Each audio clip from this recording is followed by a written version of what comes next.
आमदार रवी राणा यांच्या विकासाभिमुख कार्यपद्धतीवर आणि लोकसेवा समर्पित नेतृत्वावर विश्वास ठेवत राष्ट्रवादी काँग्रेस म्हणजेच अजित पवार गटाच्या शहर अध्यक्षा सुनीता अनिल वनवे यांनी आपल्या हजारो समर्थक कार्यकर्त्यांसह युवा स्वाभिमान पक्षात जाहीर प्रवेश केला। या पक्षप्रवेशामुळे राष्ट्रवादी काँग्रेसला अमरावती शहरात मोठा राजकीय धक्का बसला आहे। आमदार रवी राणा यांच्या निवासस्थानी गंगा सावित्री येथे पार पडलेल्या पक्षप्रवेश कार्यक्रमात आमदार रवी राणा यांच्या नेतृत्वाखाली युवा स्वाभिमान पक्ष तळागाळातील जनतेपर्यंत पोहोचवण्यासाठी अधिक जोमाने कार्य करण्याची त्यांनी ग्वाही दिली। लोकनेते आमदार रवी राणा यांच्या नेतृत्वात लोकांच्या सुखात दुःखात सहभागी होऊन सेवा करायची आहे असेही त्यांनी यावेळी सांगितले। आमदार रवी राणा सर्वसामान्यांच्या प्रश्नासाठी ते सदैव रस्त्यावर उतरतात, त्यामुळे त्यांच्या नेतृत्वाखाली काम करण्याचा निर्णय घेतला असेही त्यांनी सांगितले।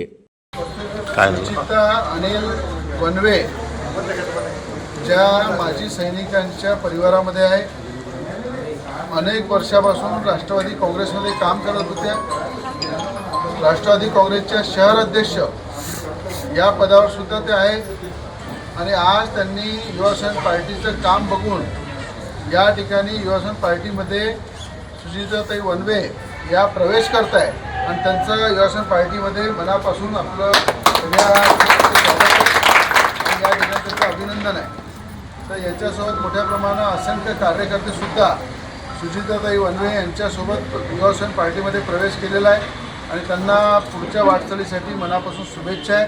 पुन्हा अजितदादा गटाला मोठा झटका या ठिकाणी राष्ट्रवादीच्या माध्यमातून दिलेला आहे। राष्ट्रवादीला रामराम ठोकून युवासेना पार्टीमध्ये सुनीताताई वनवेंनी प्रवेश केला। तोंडावर राष्ट्रवादीला रामराम ठोकून आपण युवा सभेमध्ये प्रवेश केला, काय कारण राष्ट्रवादीला? कारण राष्ट्रवादीमध्ये जेव्हापासून मी 2017 पासून त्यांचे अध्यक्ष म्हणून कार्यरत होते।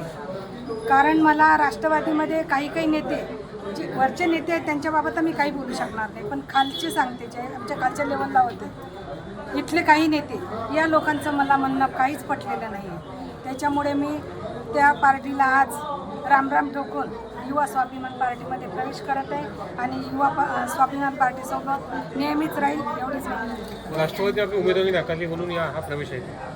राष्ट्रवादी आपली उमेदवारी नाकारली म्हणून आपण प्रवेश घेत आहे?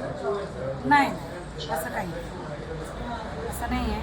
कारण राष्ट्रवादीमध्ये ज्यावेळेस मध्ये निवडणुका झालेल्या होत्या, काही आज ते दोन्ही पार्टीचे आमदार आहेत। या लोकांनी माझ्यावर जेव्हा मी राष्ट्रवादी अमरावती शहर जिल्हाध्यक्ष यामध्ये होती त्यावेळेस अमरावतीचं जे काही कार्य होतं ते मला सांभाळायचं होतं। कोणाला उमेदवारी देणं हे ते मी माझ्या बडनेरामध्ये करत होती, कारण मलाही लढायचं होतं त्यावेळेस।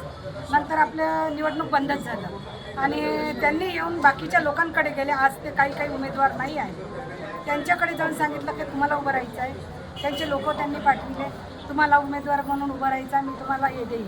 कारण ते मी ज्या ठिकाणी पदाधिकारी असताना ते जर असे वागत असतील तर माझ्यासाठी ते योग्य नाही।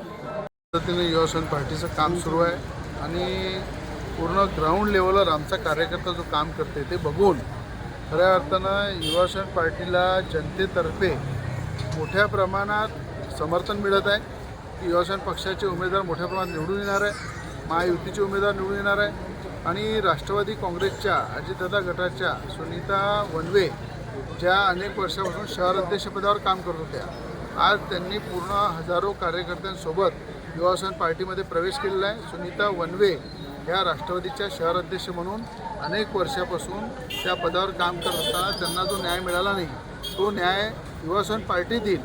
युवासेना पार्टीच्या कार्यकर्ता म्हणून त्या आपल्या पक्षामध्ये काम कराल इमानदारीनं, या उद्देशानं त्यांनी प्रवेश केलेला आहे। त्यांचं स्वागत या ठिकाणी पक्षामध्ये आम्ही केलं आहे।